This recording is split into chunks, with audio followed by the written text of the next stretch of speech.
Last video I did, I explained on why I like Asian women. In this one, I'm going to talk about stuff why I like, Japan or anything that's Asian. You know,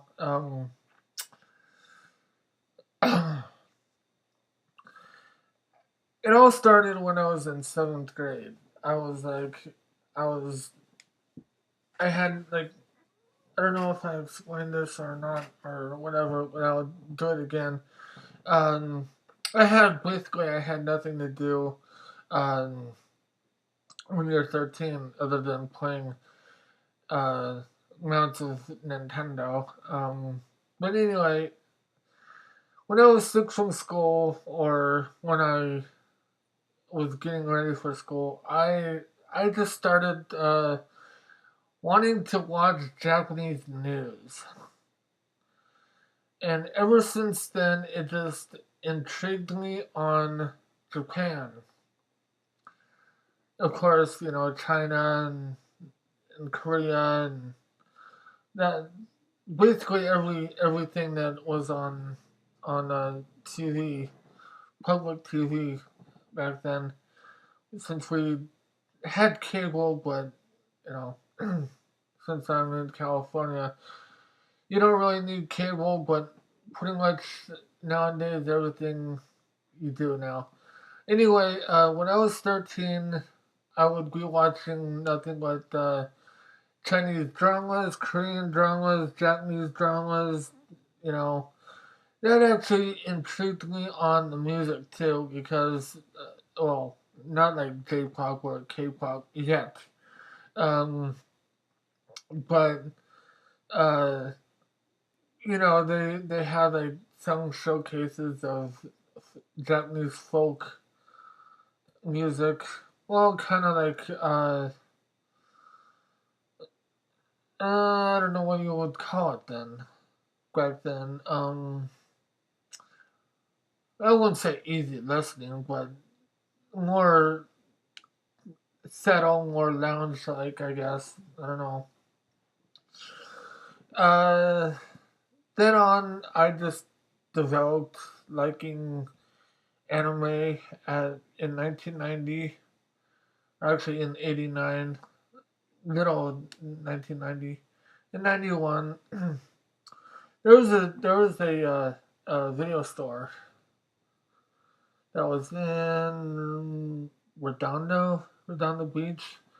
I don't know if it's still there. That would be kind of cool if it was. Um, check all the if it is, check out all the new Blu-ray and new DVDs. What's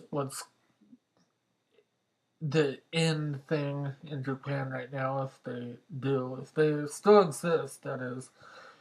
Um, from there, I just developed, anime. I didn't start drawing anime until like 1990. I rented in Raw, Japanese Raw. I rented Dragon Ball: The Curse of the Red Rubies.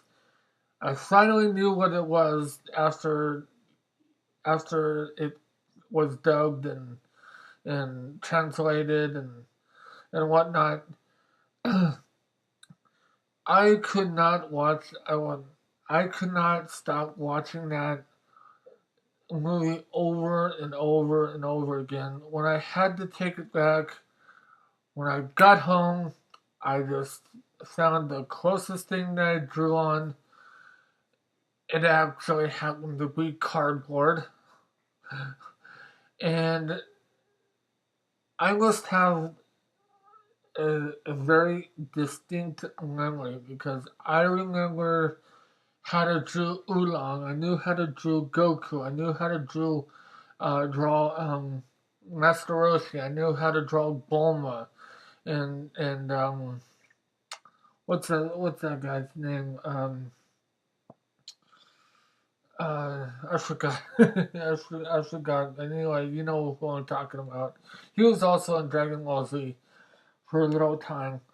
Um, oh, Yamcha. That's right, Yamcha.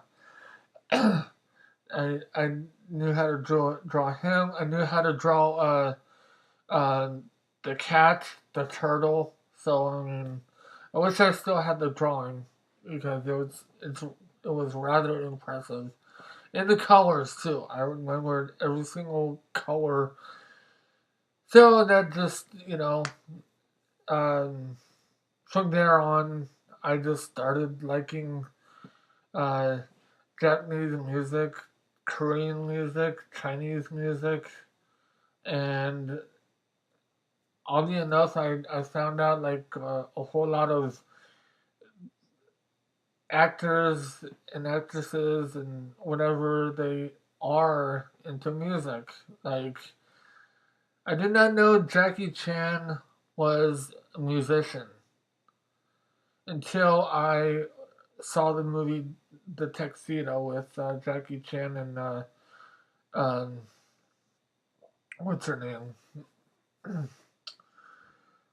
And so then on, I became cultural. I just became noticeable about the cultures and how to like live in Japan, survive in Japan, and I'm still doing that to this day. I mean, uh, finding new stuff because new and old, things change. And I was watching a couple of J vloggers on YouTube, and that actually opened the door even more. I mean, wide open. Um, Other than that,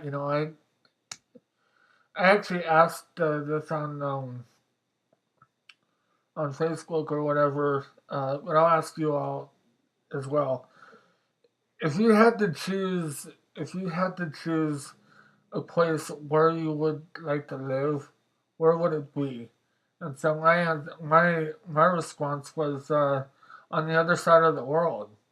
You know, different culture, different lifestyle, different surroundings, different atmosphere, and just soak up something brand new. I mean, I lived here for like I lived here basically born and raised. So I mean, I'm 36 now, so I'm not getting any older, or isn't any younger. I don't know. Anyway, you know what I'm trying to say. So yeah, I would live on the other side of the world.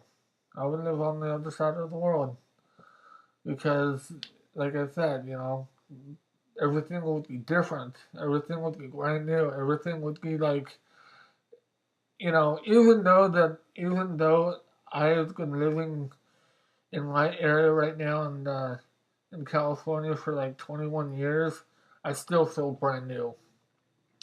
I still feel brand new, even though that I know everywhere, know new and old places to go, for like as long as I lived here. Still, I still feel brand new. Even if I go walking and I would find streets that I never even heard of. So, and I just did that on a trial and error a couple of years ago, and so basically I still feel brand new. So if I moved on the other side of the world, it would be just totally new to me. I would already know half of the culture, so that it's not that surprising to me. If I was picked up from California right now and dropped in Japan, do you think I'd survive? Of course I would. Everything that I would do now, it would still be the same, but I just had to learn how to communicate and learn how to get around. But that should be rather simple. In Korea, it would be the same thing as going to Japan or going into any other country. So yeah. If you like this video, be sure to subscribe, rate, and comment. And give me your answer below about where would you like to live if you had the choice. Anyway, I'll talk to you all later, and have a good day.